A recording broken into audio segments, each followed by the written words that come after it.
بسم الله الرحمن الرحيم. يسبح لله ما في السماوات وما في الأرض الملك القدوس العزيز الحكيم. هو الذي بعث في الأميين رسولا منهم يتلو عليهم آياته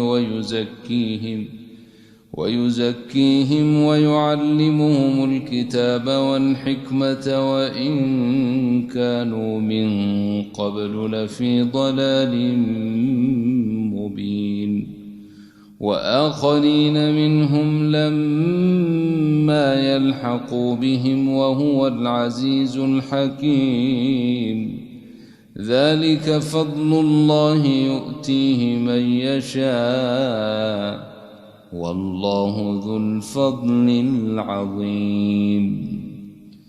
مثل الذين حملوا التوراة ثم لم يحملوها كمثل الحمار يحمل أسفارا بئس مثل القوم الذين كذبوا بآيات الله والله لا يهدي القوم الظالمين.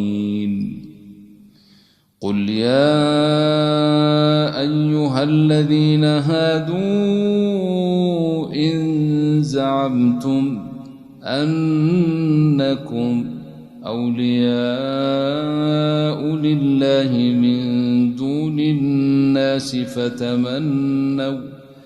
فتمنوا الموت إن كنتم صادقين ولا يتمنونه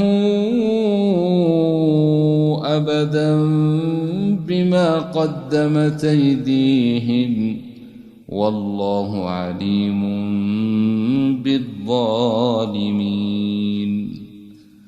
قل إن الموت الذي تفرون منه فإنه ملاقيكم ثم تردون إلى عالم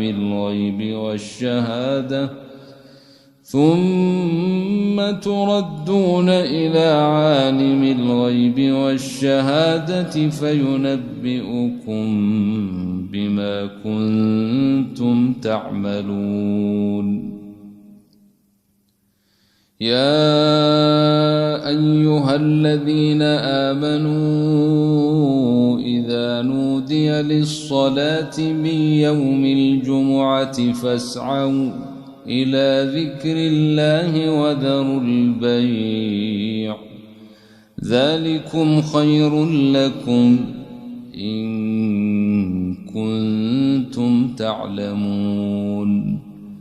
فإذا قضيت الصلاة فانتشروا في الأرض وابتغوا من فضل الله واذكروا